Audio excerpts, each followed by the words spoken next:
Hey you guys, welcome back to my YouTube channel. So today we are going to be doing a closure sewing.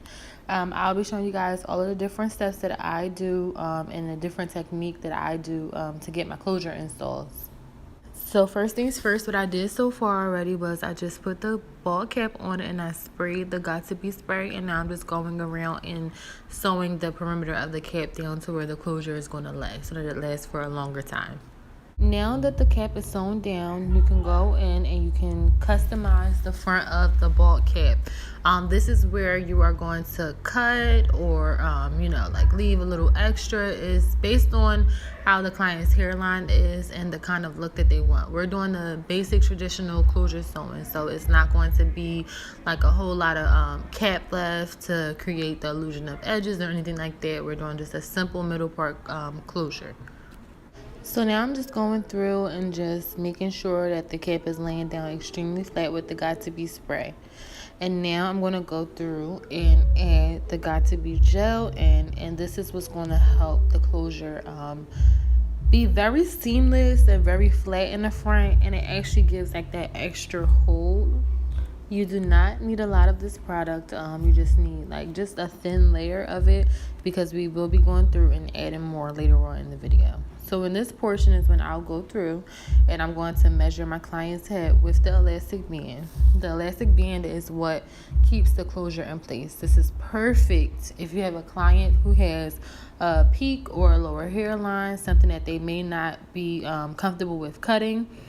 And yeah, this just allows you to be able to create that lower, more natural hairline where you may not have a foundation to sew on.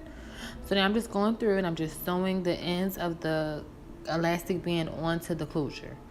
After the band is fully sewn in on both ends of the closure, you see it's super easy to just go ahead and just pull the closure right onto your client's head.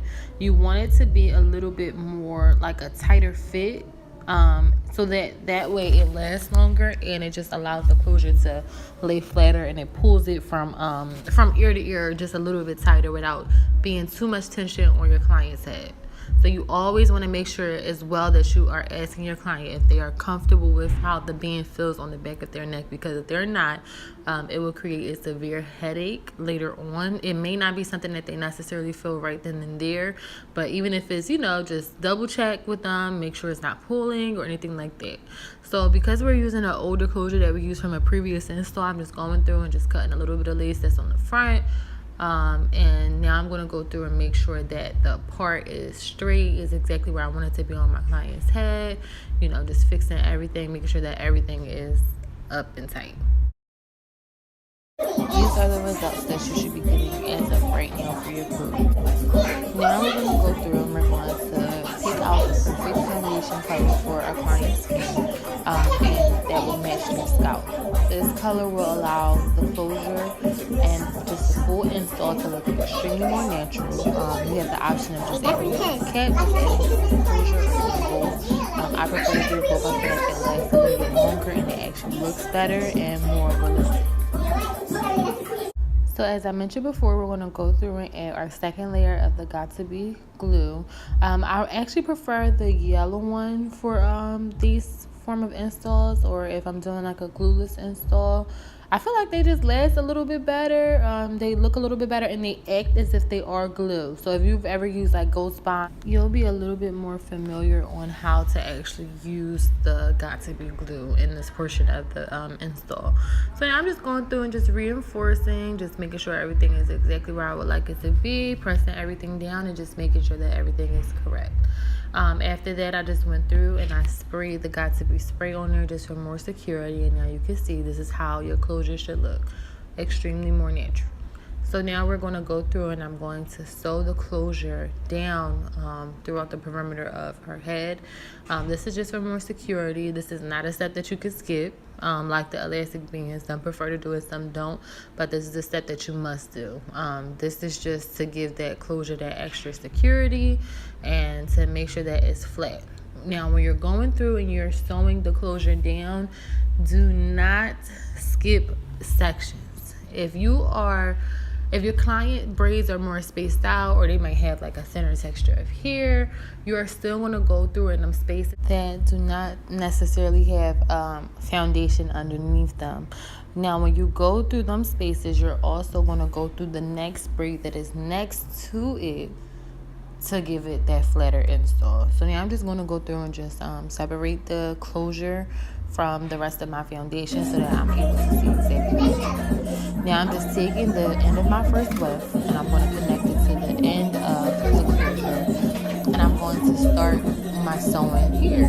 The reason for this is because it creates security and it pulls the closure tighter to where it will not only have it flatter, but it will also create a fuller install. Because I don't know if you guys ever noticed where like sometimes the install, like if the wind is blowing, you can see underneath where the closure is not at. You don't want to have to deal with that. You want your client to be able to have a seamless install without any problem, and you don't want their install to look thin.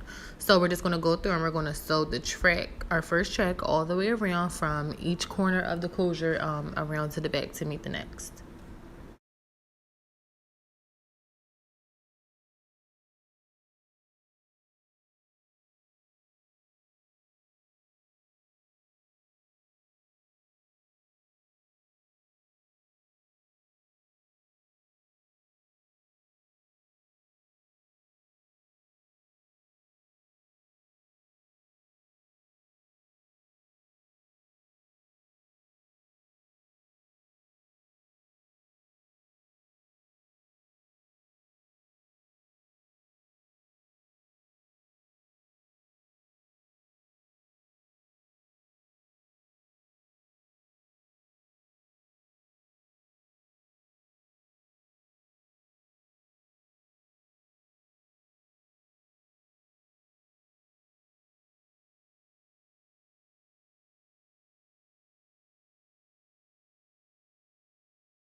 So now that you have completed your closure sewing in the bag, we're going to go through with the styling portion of the install.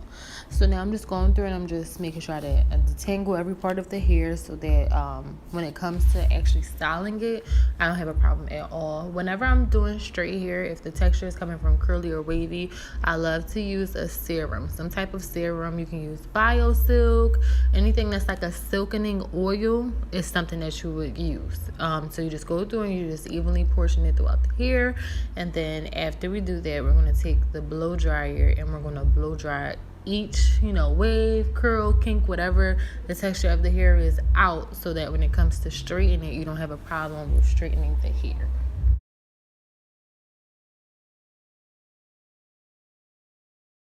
So I went through and I straightened out the back portion of my client's hair, and now I just wanted to show you guys how I actually style the front of the closure. For this section, I require a hot comb. It's up to you on what you want to use and what products you would like to use, but I feel like a hot comb is a must. So for this part, I just take sections of the hair, parting it in the front part of her hair, and adding maybe like you can use like a slick stick, because I feel like a lot of closures have like flyaways or like shorter pieces of hair in them as well, and using like a slick stick will allow them pieces of hair to lay down without making them like sticky, but it'll still allow you to have that flatter look, that more seamless look of the hair. So then you just go through and you just press out piece by piece, and this will create a more sleeker look. And then you just go through and you press out each piece of the hair, and the finished product will literally be perfect.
So I did the same exact steps that I just taught you guys to the other side of her head, and now I'm just going through and just reinforcing my flat irons and straightening out any pieces of the hair that may have not been as straight as I would have liked it to be, and just fully going through and making sure that everything is correct the way that it's supposed to be.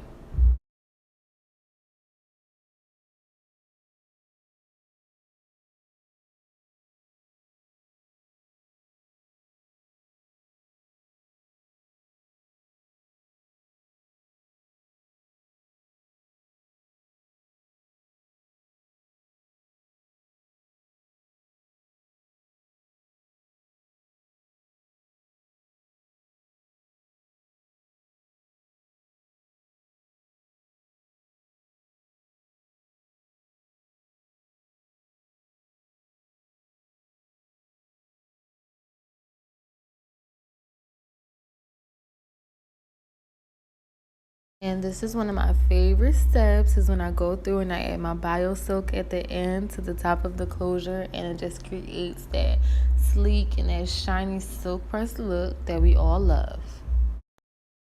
This, ladies, will be your final look. I'm so proud of the outcome. I hope you guys enjoyed the video and that you were able to learn something new. If you did, please feel free to contact me via Instagram.